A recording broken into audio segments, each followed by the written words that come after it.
Olá, pessoal. Essa é a revisão da lista 7 e vamos fazer agora a questão número 1. Nessa questão, faremos o esboço de um plano e, para isso, nós vamos encontrar alguns pontos especiais, que são os pontos por onde o plano corta os eixos coordenados. Então, vamos olhar o plano cartesiano. Olha, os pontos que estão sobre os eixos coordenados, eles têm um formato especial. Então, nós vamos manter aqui, ó, no eixo X, uma coordenada X arbitrária, e as coordenadas Y e Z são todas iguais a zero. E uma situação semelhante acontece nos outros eixos. O ponto do eixo Y tem a coordenada Y arbitrária, podendo assumir qualquer valor real, e as coordenadas X e Z são zero, e lá no eixo Z, as coordenadas x e y são zero e a coordenada z é arbitrária. Então, para fazer a interseção do plano coordenado, do plano dado com os eixos coordenados, basta que você faça essas considerações onde as coordenadas são iguais a zero. Então, olha só, nossa primeira interseção, vamos considerar π interseção com o eixo x. Lá no eixo x, a coordenada y é igual a zero e z é igual a zero. Então, você vai substituir estes valores lá na equação do plano para encontrar o valor do x correspondente. Então, olha só, você tem lá a equação do plano. Vou colocar o 12 lá no segundo membro já, ó. E nós vamos considerar y igual a zero, z igual a zero. Então, você vai ter 3x é igual a 12. Então, passa o 3 divide no segundo membro, então x é igual a 4. Então, olha só, quando x, y é 0 e z é 0, o x tem que ser 4. Então, nesse caso, vamos chamar de ponto A1. O ponto A1 tem coordenadas x igual a 4, y igual a 0, z igual a 0. É o ponto por onde o plano corta o eixo x. Pertence tanto ao plano como ao eixo x. Agora, vamos para a próxima interseção com o eixo Y. Lá no eixo Y, o x é 0 e o z é 0.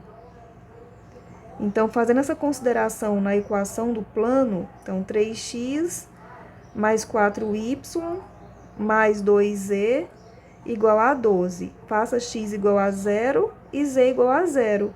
Então, você vai ter 4y é igual a 12. E 4 dividido por 12, então y é igual a 3. Ó, então, com este valor de y e das atribuições que fizemos para o x e para o z, nós temos a interseção do plano com o eixo y. Então, pertence a plano, interseção com o eixo y. E, por último, você vai fazer a interseção do plano com o eixo z, considerando para isso o x igual a 0 e o y igual a 0. Então, vá lá na equação e faça essa substituição. 2z igual a 12. Então, ó, substituindo, você vai ter x é 0, y é 0. Então, 2z é igual a 12. Isola o z, z é igual a 12 sobre 2. Z é igual a 6. E com isso, você tem o ponto A3 de coordenadas 0, 0, 6, e é o ponto por onde o plano corta o eixo Z. Quando o plano não interceptar algum dos eixos coordenados, ao substituir os valores, no caso x0, z0, essas atribuições que nós fizemos, você vai chegar numa inconsistência, ou seja, vai chegar numa expressão que não é verdadeira.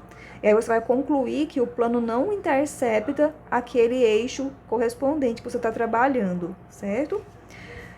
Então, pessoal, vamos lá fazer um novo plano cartesiano aqui para a gente esboçar o plano. Então, olha, aqui está o nosso sistema cartesiano e nós vamos esboçar o ponto A1, que intercepta aqui o eixo X, lá no número 4, então tá aqui o 4. Aqui no eixo Y, nós temos o ponto A2, lá no número 3. E aqui no eixo Z, nós temos o ponto A3, passando lá no número 6, certo? E agora, nós vamos ligar esses pontos. Esses pontos, percebam, são os cortes que o plano vai fazer nas paredes. As nossas paredes são os planos coordenados. Esse pontilhado que eu estou fazendo aqui corresponde àquilo que está lá por trás das paredes que a gente não está enxergando.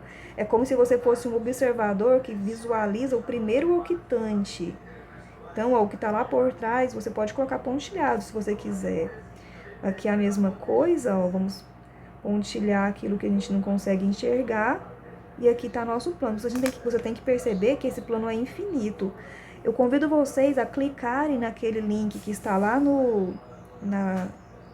na folhinha de exercícios, que mostra o esboço no GeoGebra. E lá você vai ver, ter a possibilidade de girar o sistema de coordenadas e observar esse plano de diversas perspectivas, de perspectivas diferentes.